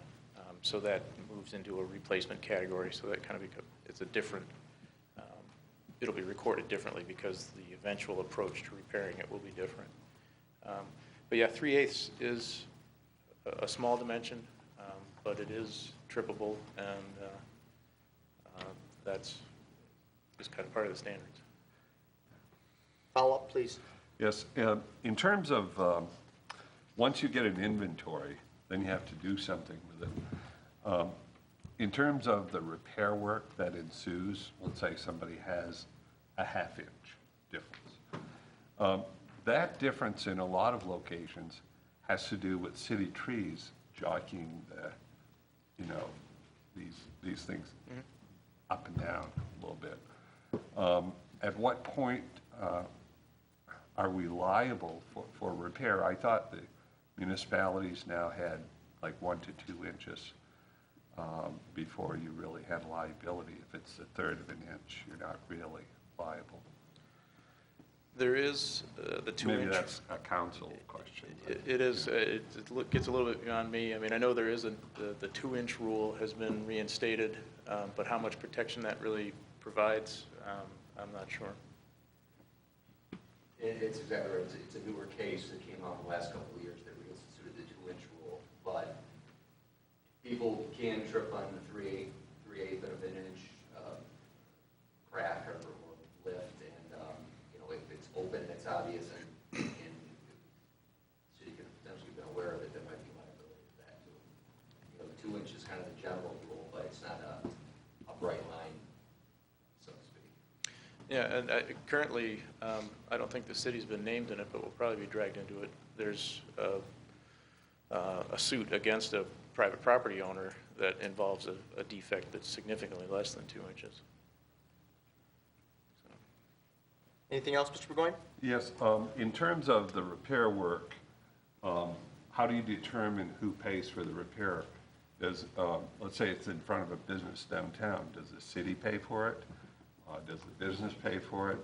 If it's in front of a home, does the homeowner pay for it? Does the city pay for it? Especially if city trees move the roots around and you're working on a defect that's 1/3 of an inch, you know, a business owner might not have put the money in. They might have just left it there. That is going to be a big part of the next step in this discussion is how, who pays for what, or how it's paid for and how it's contracted.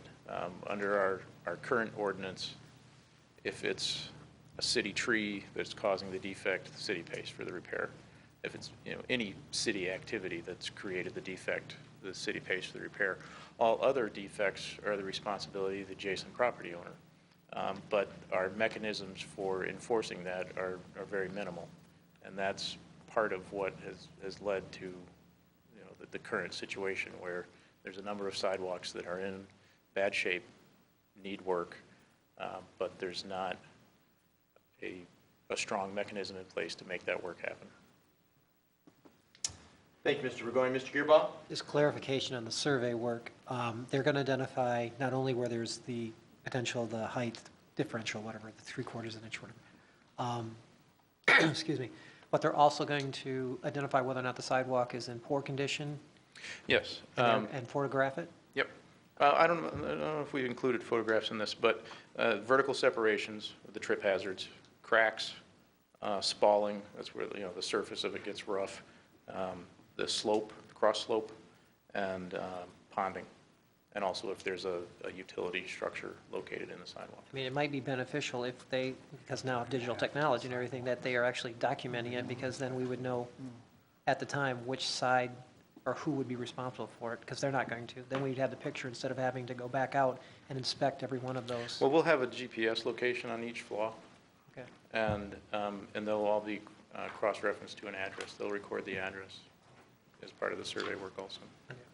Just my concern is that I know what'll happen if we start to set up assessment districts and everything. Everyone's going to want to appeal and all that. So if we had that documentation at the point in time, it's a step ahead of time. So that Yeah, and that was one of the things that I liked about this, is that the precision and the detail there really prepares us for a special assessment role, if we decide to go that way. Thank you, Mr. Gearbaugh. Mr. Burgoyne? We have 62 miles of sidewalks, and if you list every defect, you're going to be listing a lot of sidewalks. And so what they're doing is, smart company, we're paying them a nominal fee for them to build up a work plan, and then they will get work.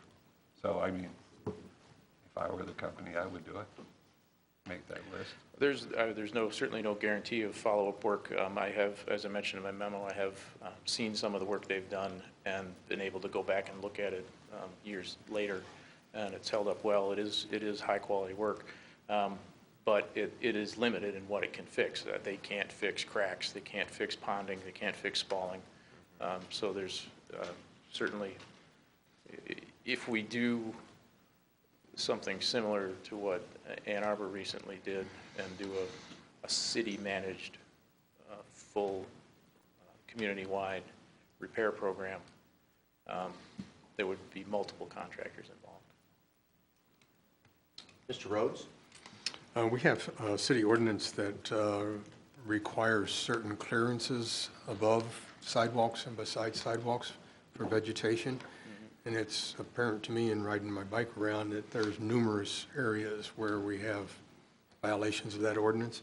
I wonder if it'd be possible to ask these folks, since they're doing all those sidewalks anyway, what it would cost, if anything, to record where they observe those violations.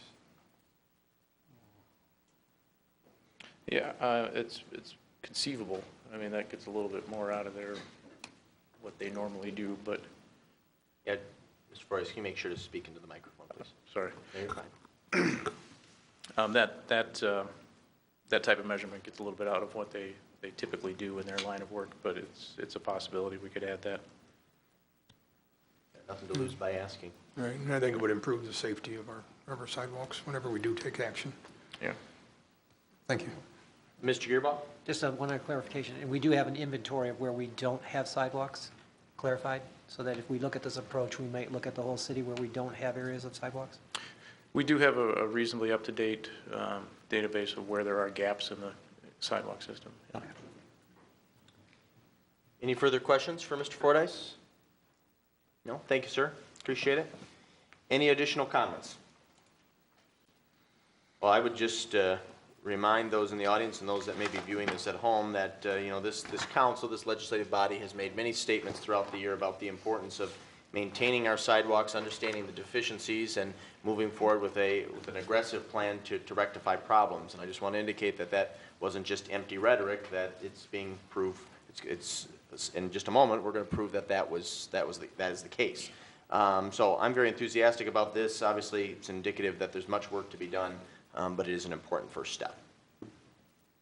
If there are no further comments, again, it's been properly moved by Rhodes, seconded by Peters to approve and approve. All those in favor signify by saying aye. Aye. Opposed, say nay. Ayes have it, and the motion carries. Mr. Fordyce, to Mr. Councilmember Rhodes' request, could you give us an answer by the next time we meet, which will be a week from today? Okay. Thank you, sir.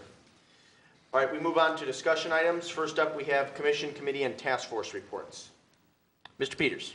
Just want to say thank you to everybody who helped support the Salt Springs project. I think it's going to be a wonderful plus for Saline. Before Bob Lane leaves, Bob, a special thank for you. With all your hard work and your research on the subject, this would never gotten off the ground. And that goes for quite a bit of history here in Saline. So thank to you for all your great research and hard work.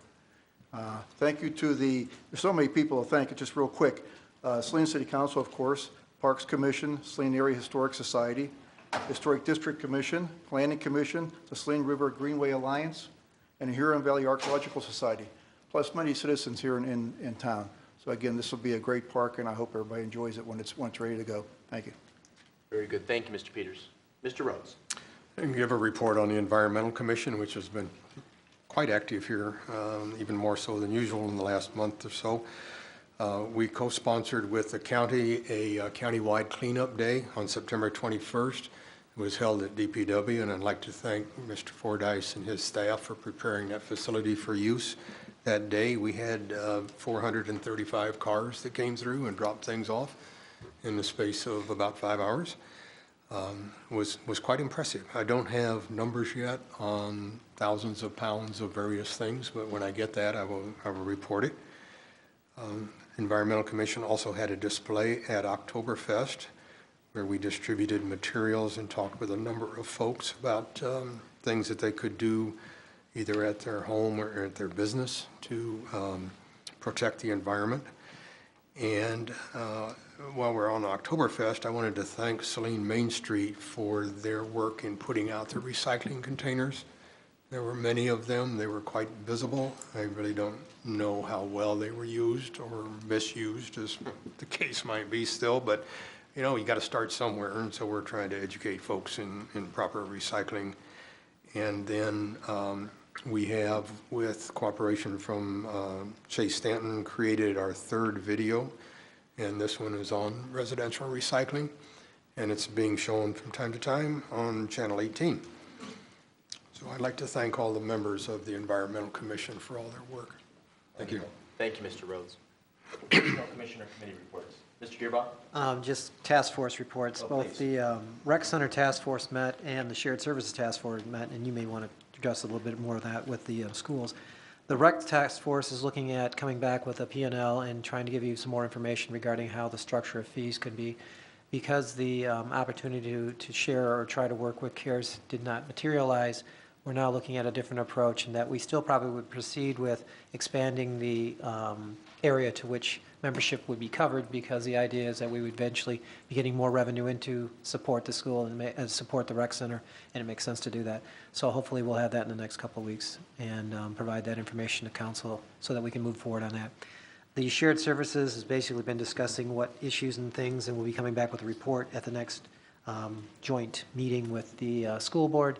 And I can't remember the date specifically on that. I think it's Thursday the 18th, I believe, October 18th. I sent an email to council. Okay. And so, and that, of course, we'll be bringing forward that kind of information from that. And lastly, Planning Commission met this week. We basically just talked about Salt Springs, this past week, I mean, and that's naming, but we also discussed about some of the projects that are finally starting to move forward, namely the subway had pulled a building permit that on the east side. And then there are some developments and individuals interested in trying to work in reducing and maybe expanding our existing lots that are existing in some of our subdivisions that have not been filled out. So it's looking like things are starting to look up a little bit for the county, for the city. Thank you, Mr. Gearbaugh. Just as a follow-up to a point that Mr. Gearbaugh raised, Ms. Scruggs, the report from the Shared Services Task Force, that's going to be emailed out to council members directly from you in advance of that meeting between ourselves and school board. Is that correct? Okay. Just wanted to clarify or confirm that. Excuse me. Additional commissioner committee reports. No, then we move on to reports or other announcements. Actually, I have one commissioner committee. Actually, it's a task force report. I apologize. You should have all received a communique. We do have an Oakwood Cemetery Task Force meeting this Thursday in the conference room here at City Hall at 6 p.m. I'm a member of that along with council members Roth and Mayor Pro Tem Tahar. You're all welcome to attend if your schedules permit. We've also invited some of our friends from the Historic District Commission and from the Historic Society to join us to discuss a few issues. So again, that's this Thursday, 6 p.m. in the conference room. Mr. Rhodes. Thank you. I'd like to make a few comments about the just completed Michigan Municipal League Convention that was held in Detroit. I had prepared some notes from the sessions that I attended and emailed them out to everybody on council. If anyone did not receive them, let me know, and I will resend them. Not resend, I will communicate them again. I went back through my notes 2 or 3 times trying to come up with a couple of things that really stood out that I could talk about here without taking up a whole lot of time, and I really couldn't come up with them because there were just so many different things, very good comments. This is one of the best Michigan Municipal League conventions I think that I've ever been to, as far as ideas brought forth that could apply to us and help us move forward in those many areas that we're trying to work in. So I would offer that any citizen who would like to receive a copy of my 4 or 5 pages of notes, if you let me know, email me, call me, whatever. My email is D for David, D Rhodes, RHOADS, @cityofsaline.org, and I'll be happy to email those notes out to you. And I don't know if there are perhaps other ways that we can communicate some of that information, but it's really great stuff in there. Thank you. Thank you, Mr. Rhodes. And Mr. Campbell and I also attended that convention, and it was very well organized, a lot of important information, and more importantly, some really innovative ideas were expressed and conveyed. And I talked to Mr. Campbell today, and he's going to put his thoughts in writing and communicate it out to you, and I will do the same. So thank you for bringing this up, Mr. Rhodes, and thank you for being so proactive and providing your sentiments and your thoughts electronically some time ago. Are there other reports or announcements? Ms. Tahar. Thank you. On Sunday, October 13th, here at City Hall at 4 p.m., we'll have a brief celebration of the 10th anniversary of our sister city agreement with Lindenberg, Germany. 5 members of the Lindenberg community are traveling to Saline for the purpose of this celebration. A number of people are being specifically invited, but it is, everyone is invited to attend this celebration. Thank you. Thank you, Ms. Tahar. What was that time again? 4 p.m. You'll get an invitation. Everyone on council will get an invitation. Other reports and announcements? I just Mayor, have, oh, yep, please. Just one announcement. There's going to be a dedication on Sunday, October 27 at 1 p.m. near the Saline High School parking lot for the Mike Price Memorial Trail and Disc Golf Course. Yep. And I wanted to make sure that we announced that early enough so that individuals would know about it. I believe they contacted everybody electronically on council, if I'm not mistaken. So And you should have a... Right, and just wanted to make sure Kelly had mentioned that she Yep. wanted to make sure I reminded everyone. Thank you. Wonderful. I have a couple. 2 Saturdays ago, I had the distinct honor and privilege of sharing some remarks at the Blue Star Memorial dedication at the Saline District Library. And it was a great collaboration between Leslie Needhammer and her staff at the library, a number of veterans organizations, and most importantly, the Saline Stone, I always get the name wrong, Saline Stone And Thistle. Saline Stone Garden and Thistle Club, excuse me, who do a number of great things in this community, not the least of which are maintain the beautiful gardens at Saline District Library and at the Saline Senior Center. And so this Blue Star Memorial has been dedicated and unveiled at the base of the flagpole as you enter the library grounds. And it's to honor all of those who have fought and served in our armed forces to protect and preserve our freedoms, not only here at not only here at home, excuse me, but to extend them abroad. And so I had the honor of speaking at that event, and I encourage you all the next time you're at the library to check it out. It's a very nice dedication, and it reminds us how on a daily basis we should be remembering and thanking those who have served. Also that day, I had the honor of participating at Mr. Burgoyne's urging in an endeavor with Saline Kiwanis to raise money for needy kids.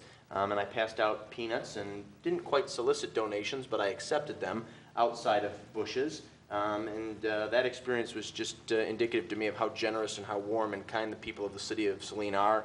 I never asked for money, but I think I collected quite a bit. And I want to thank Mr. Burgoyne because I think he organized that initiative, and I suspect it was pretty successful. So thank you for your leadership on that, Mr. Burgoyne.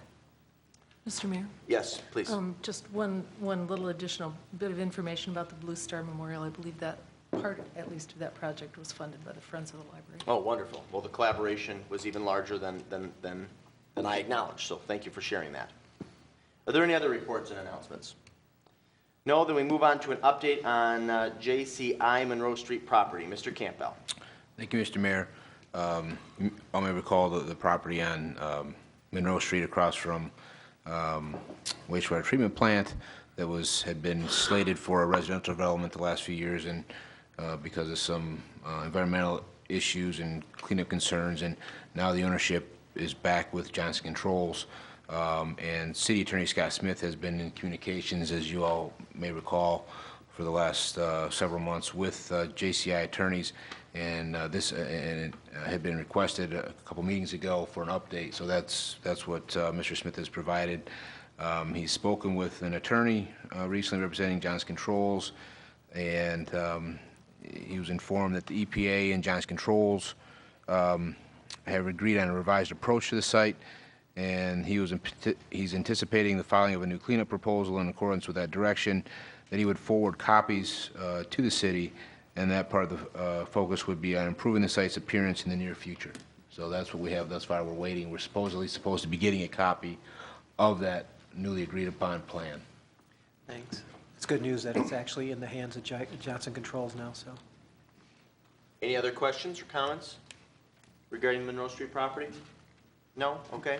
Then we move on to an update on the Leather Bucket Alley, easement agreement. Mr. Campbell.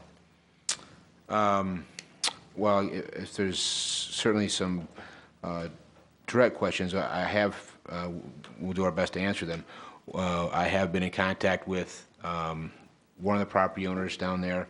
I was hoping to get an update from him, however, was not able to do that prior to, so my hope is to be able to give more information on the alley discussions at the next meeting, the 7th. Cannot hear. Yeah, I apologize, this keeps cutting out, so I'm not sure. Chase?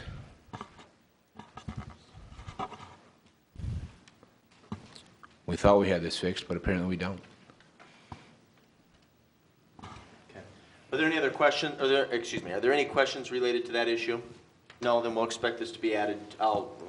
We won't expect. I will add it to the discussion portion of our agenda for a more thorough and comprehensive update at our next meeting, which is a week from tonight. Okay. Second to last is the maintenance ordinance update. You should have a memorandum in your packet this evening. Mr. Campbell, do you want to comment? Sure, thank you, Mr. Mayor.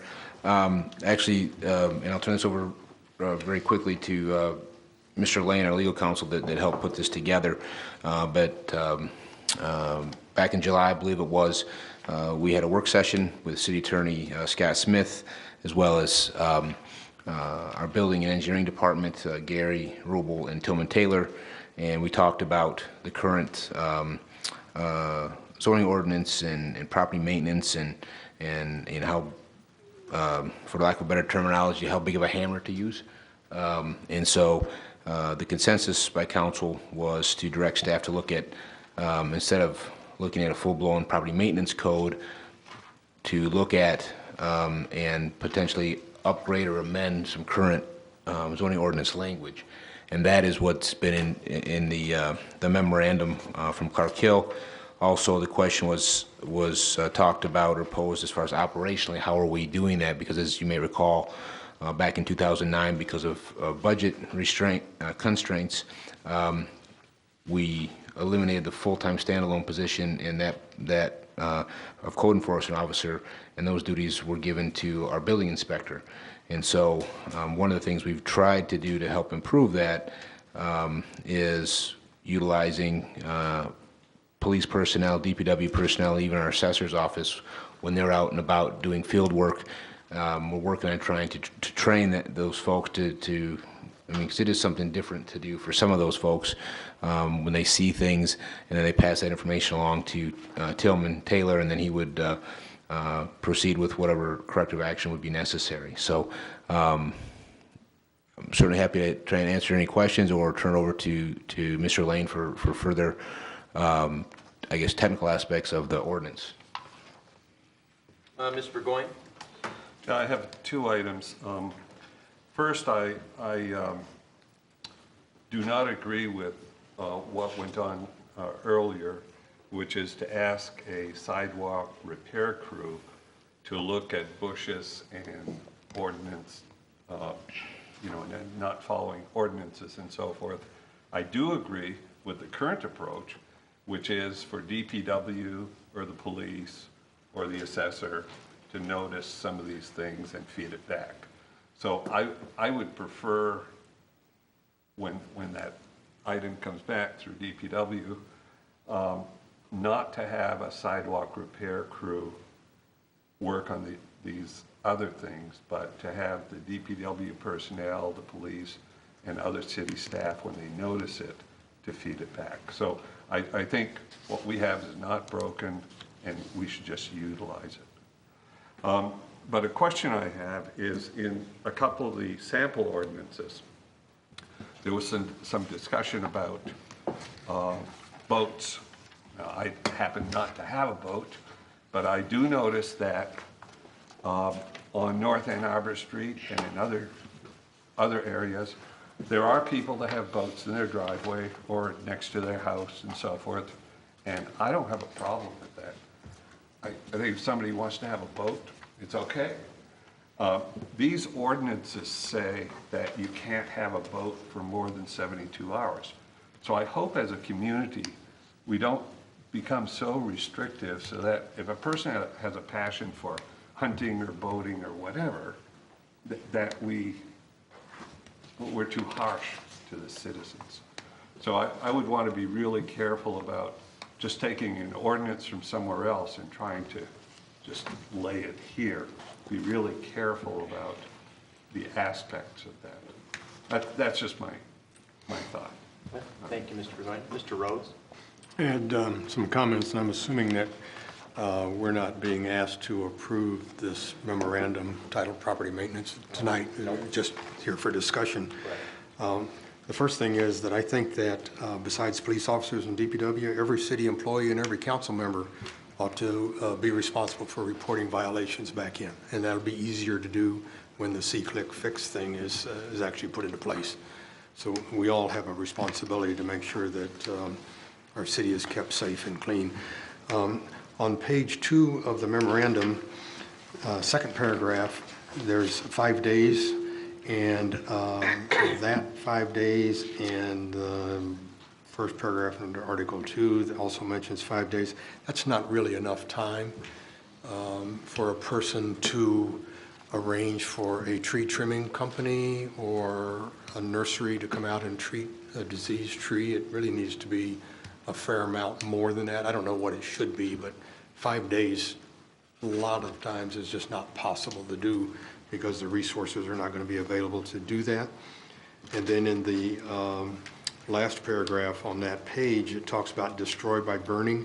We can't burn in the city. We can't do that. And there's also no time period stated in that particular one, and there ought to be, again, some kind of a time. And then on page 3, again, there's a requirement about removing dead trees and shrubs, and it just needs more time to comply with that requirement. And on page 4, second paragraph talks about prohibits the use of property for storage, collection, or accumulation of new or used building materials, et cetera. I wonder how that fits in with the recently adopted home business rules that we just set up that allow people to establish collection areas for, I don't know, it doesn't say specifically construction materials, but that could be one of the businesses that takes advantage of that. So we need to look at that ordinance. And so I had some comments on some of the other samples things, but since they were just sample things, I'm not going to worry about it at this point. Thank you for those comments, Mr. Rhodes. I'm going to turn it over to our legal counsel, maybe do kind of a brief overview and please share whatever you're inclined to share, and then we'll kind of take it from there. So I'll turn it over to you, sir. Thank you. Thanks, Mayor, and I appreciate that. And,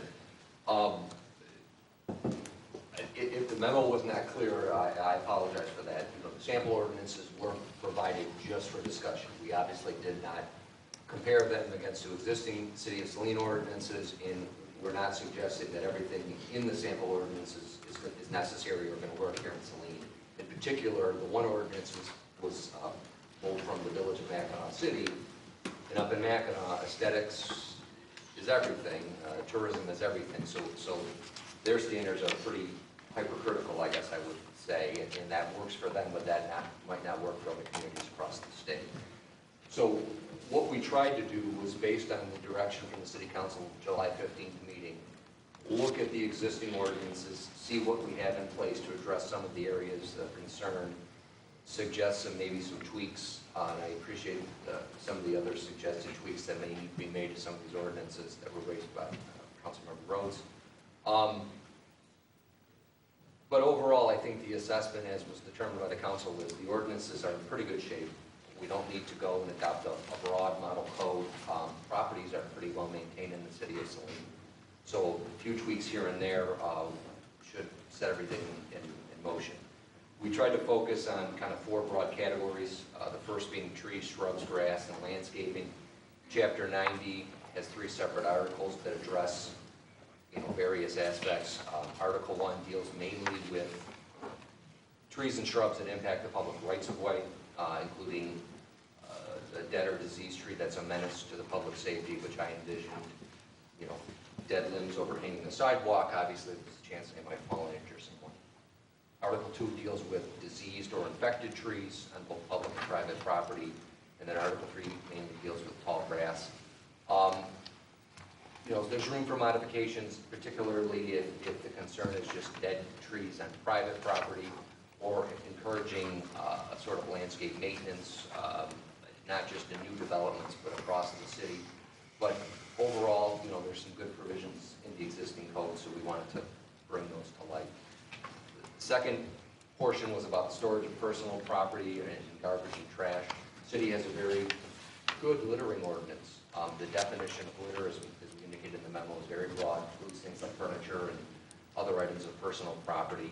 We did note one inconsistency is that ordinance is designated as a civil infraction under Article 10 of Chapter 58, which is the civil infraction provision. But within that ordinance, it's still calling it a misdemeanor. So it was probably an oversight. We'd obviously suggest an amendment to make it one way or the other. And we always recommend that something like that be a civil infraction. They're much more easier. The result that you want is compliance, not necessarily penalize somebody. So a misdemeanor is more to penalize behavior. Next would be the storage of inoperable vehicles or vehicles, boats, RVs, other types of things. And again, various provisions under the zoning ordinance, and the city's also adopted the Michigan Vehicle Code. So good shape in that regard. And then last but not least was just kind of general property maintenance. And we looked at, there was a discussion by the city council of parking lot maintenance, weeds through cracks, those types of things. There isn't anything on the books, so to speak. The sample ordinances we provided don't have any provisions for that either. But we thought maybe the sample ordinance would be a good starting point, and then we could tweak that to work for the city of Saline and make sure it was consistent with the other existing ordinances. So just kind of a thought to get the discussion going and get more direction from the city council in that regard. Thank you, sir. So, colleagues, one of my thoughts was tonight was to throw this out here, or throw this document and some of the sample ordinances out to you, with the understanding that this issue was first raised by Mr. Gearbaugh this past spring. It was obviously discussed at a work meeting in July. I hate to see things get stale, so I wanted to give you all an update. It's not my intent to have a thorough, protracted discussion this evening. My goal would be that you thoroughly review the material, have suggested modifications or questions, obviously direct them towards City Manager Campbell's office. And then my idea would be to have this come back at a future work meeting to sort of go through this in a very systematic, thorough way, come to some sort of consensus, and then bring it back for subsequent action at a future council agenda. So that is my thought. That sound okay? Yep. Okay. Good, Mr. Rhodes? Mr. Yes. Gearbaugh? Okay.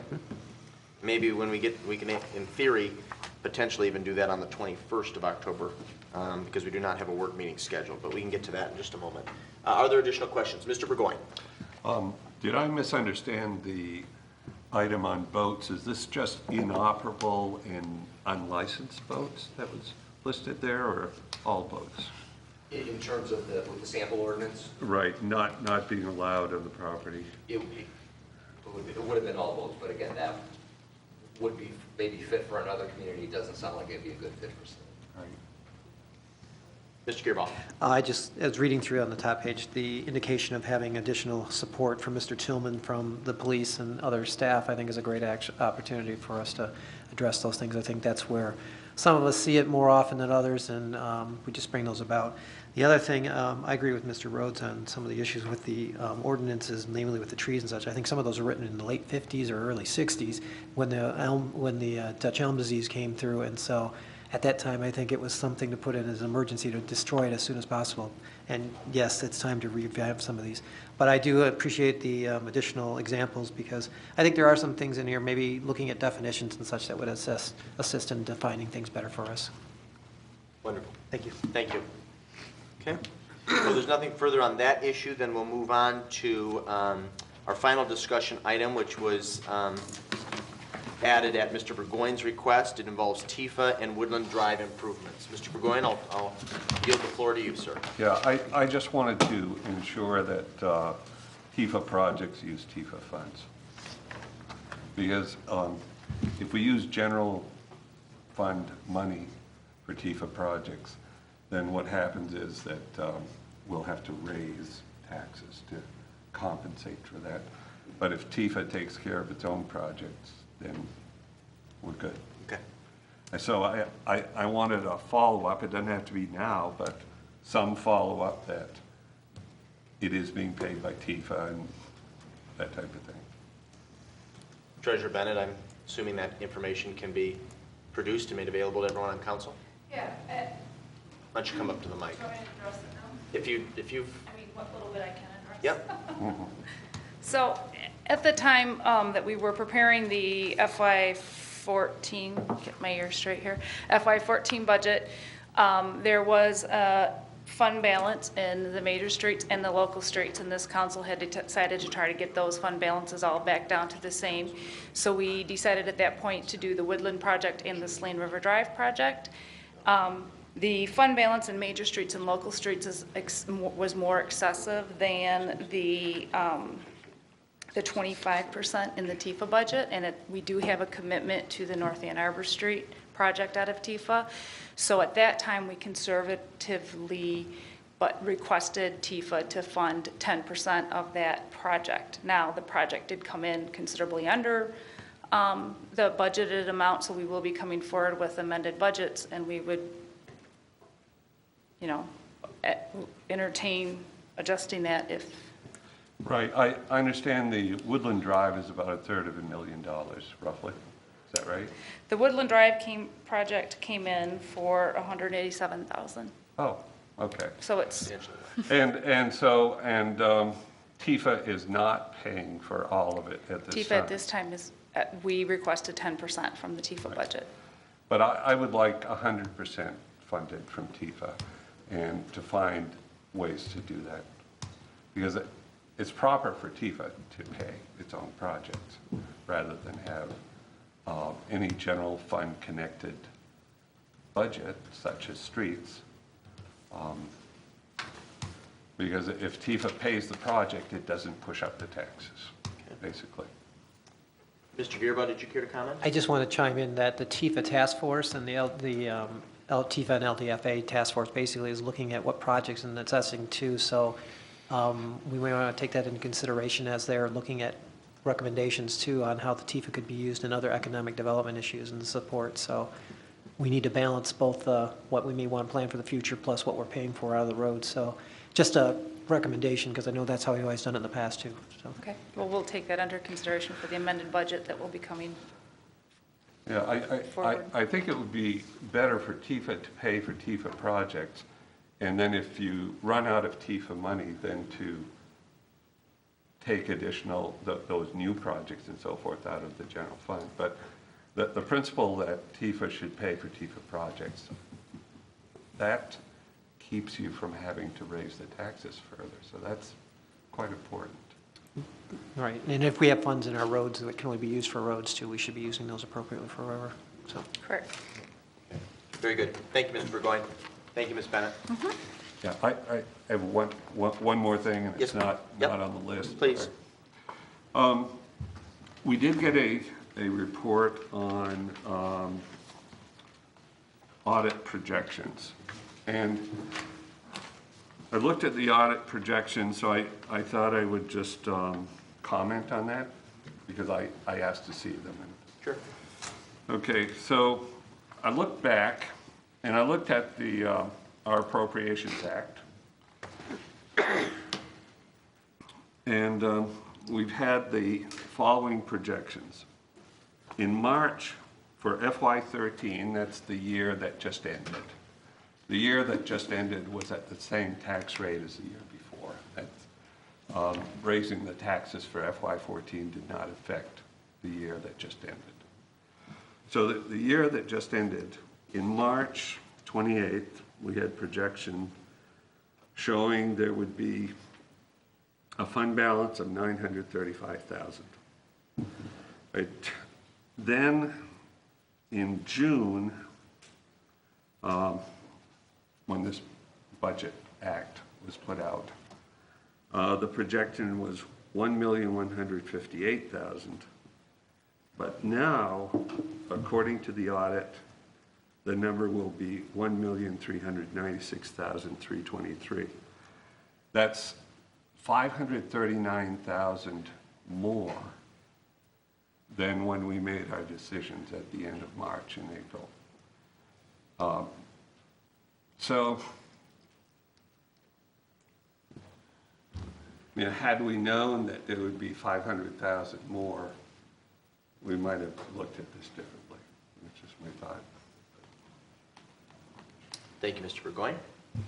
Mr. Gearbaugh? Just clarification, what projects did we postpone that carried over into were there projects that postponed into this new year? That may be an answer you don't have right now. But. Since the March projection, the things that were added to my recollection were, there was some payback from LDFE 2, which was a fairly major thing. It's like 100,000 or so.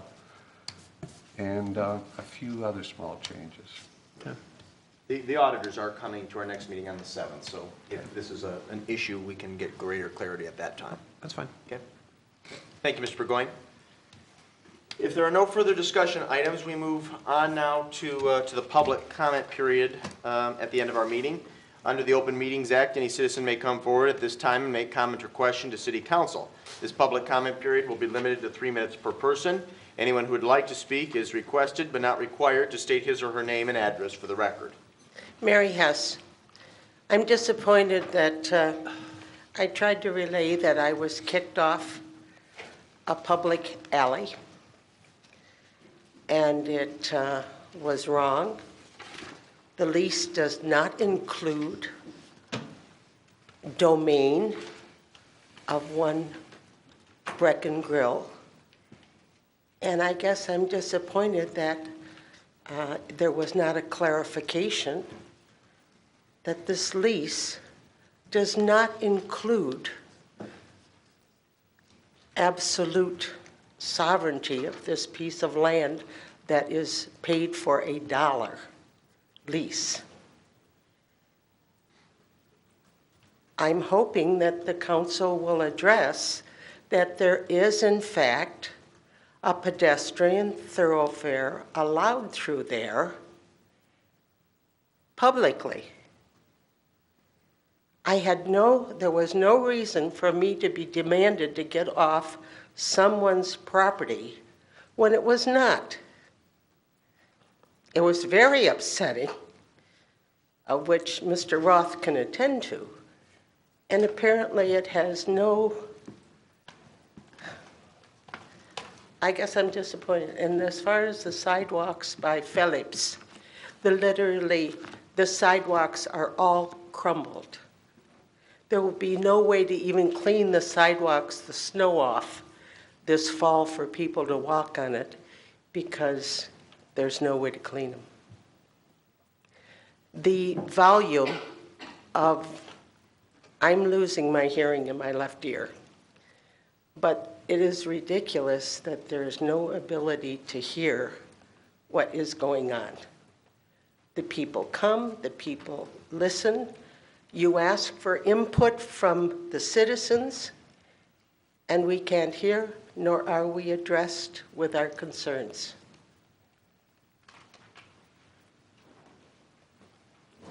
Are there additional citizen comments?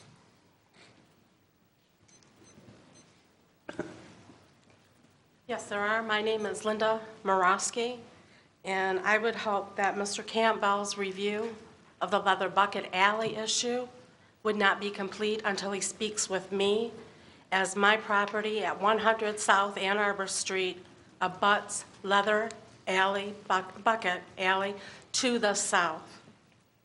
Thank you. Thank you. Are there additional public comments? No additional public comments. Let me just state again the issues, and there are a number of issues in and around Leather Bucket Alley are being dealt with. That was never been denied this evening, and we hope to have something tangible to discuss and to review at our next meeting, which is just a week from tonight. Additionally, I should add that no one disagrees that we are having some technical issues with our microphones and our technologies here in council chambers. It has unfortunately been something of a long-standing issue. We will continue to look at it, monitor it, and hopefully, Mr. Campbell, we can get a report back at our next meeting next Monday. Well, you're right. What I can tell you is we thought we had it identified and replaced a module in the control panel, and it worked fine the last meeting, and now it's not. So we need to continue to troubleshoot it and see what we can come up with. It's absolutely, no one denies the fact it's absolutely imperative that people who come to our meetings can hear and engage in the discussions that we're having. So we will work diligently to rectify the problem. Is there any other business to come before the Saline City Council this evening? Well, I have one question for you all. After conferring with our city manager, would people be amenable to having a work meeting beginning at 6:30 p.m. on October 21st to discuss the property maintenance issue? And what I would ask of council between then and now is similar to what Mr. Rhodes did this evening. If you have comments, suggestions, that you forward them on to Mr. Campbell so that we can review a document that at least at a minimum reflects many of the desires and hopes that we have for this policy. Does that work for you, Mr. Rhodes? Yes. Mr. Gearbaugh? There's a lot of Monday meetings, just a minute, I'm trying to see. SPC is meeting at one point. TFS meeting, I think the 21st is okay. Okay. Mr. Roth? Okay. That's good with you. Ms. Tahar? Yes, I think so. Okay. Mr. Peters? I'll be here. Okay. Mr. Burgoyne? Works for you? Okay. So then that will be scheduled for 6:30 here in council chambers. Just to reiterate, next Monday we have a work meeting at 6. There will be a light meal provided, and we are having two topics will be discussed. The first is with our insurance underwriters from Kapnick, discussing the implications or ramifications of the Affordable Care Act, more commonly known as Obamacare. And then the second is a follow-up meeting with our friends from AAATA to discuss expanding public transportation options in the Saline community. So just to make you aware of both of those. Okay? If there are nothing further to bring before Saline City Council tonight, again, we have no absences, so we can dispense with excusing any of our members. Is there a motion to adjourn at 9:28 p.m.? So moved. It's been moved by Gearbaugh to adjourn at 9:28. Is there a second?